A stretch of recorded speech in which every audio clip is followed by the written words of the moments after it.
Hi guys, welcome to Oliveboard's YT channel. So this is your week in grammar learning, and I'm going to give you a very important rule of grammar today. See, if we learn the important rules slowly and gradually and revise these, we will always remember and we can implement these in our question types, of course, with accuracy. So yeah, I'll move to the PPT now. So you can see rule of inversion. You probably have heard this rule. I'm going to tell you about it, explain it to you with, of course, examples. So you always remember this rule, rule of inversion in grammar. Before I begin, very important, we are having SBI clerk target batch which is running. Your upcoming exam, of course, we have course for your upcoming exam, and it is an extremely important course. If you are aiming for this exam, please do check the website for all the details and enroll yourself. Now, the first thing, guys, let me explain what is inversion. You put the verb before the subject. The usual pattern that we follow is what? We use the subject, then the verb, then the object, right?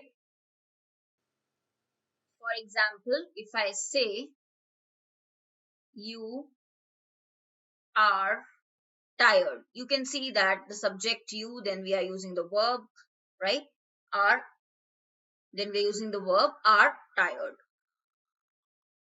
If I also change it into question form, if I change the same sentence into question form, we use rule of inversion, usually in question formats. Are you tired?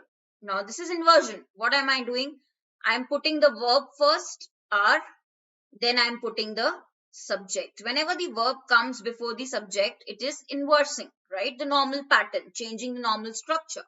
So inversion means just putting the verb before the subject. Now, usage, mainly where do you use this rule of inversion in grammar?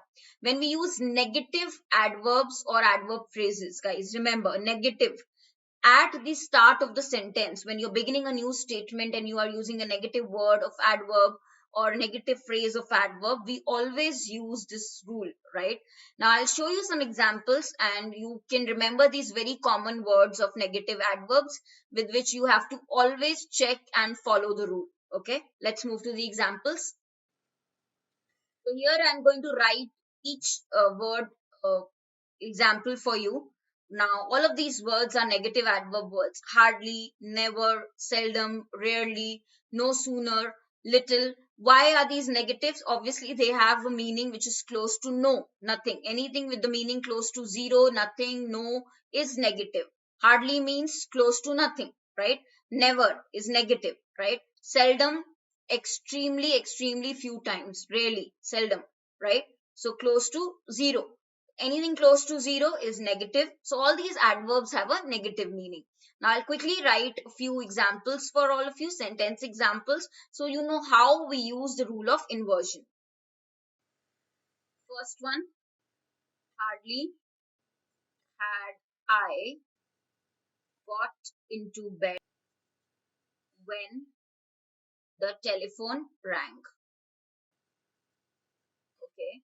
Now you see here, guys, that hardly means just, right? So had I got into bed. After hardly, what I'm using here? Verb in the past form. Then I, the subject. So verb comes before the subject. Can you see here? Verb is being used in the past form before the subject because we are starting with hardly. Okay.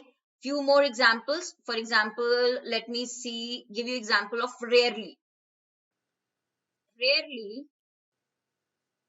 will you hear such beautiful music. Now understand, rarely is your negative adverb, close to zero, close to none. After really, I have used the helping verb, which is will, and then the subject, which is you.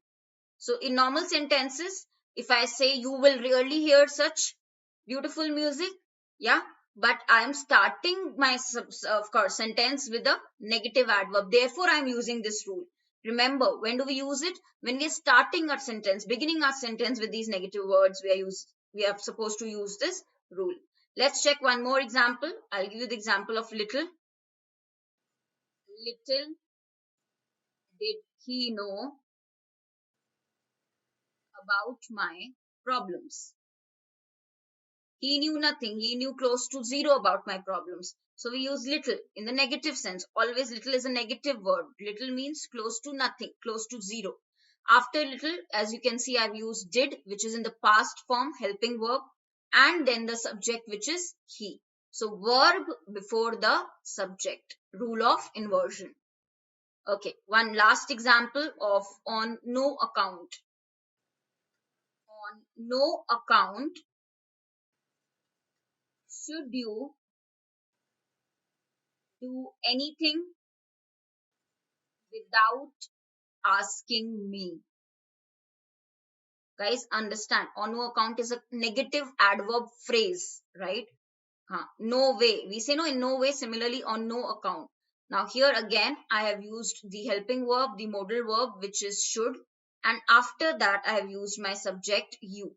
So obviously the verb is before the subject. We are following the rule of inversion. Remember, whenever we begin our statements with these negative adverbs, we always have to follow the rule of inversion. Please do make sentences or construct sentences of the remaining words and mention in the comments below so that I know you have understood this rule well. And I'll come up with more such interesting rules for all of you. Thank you.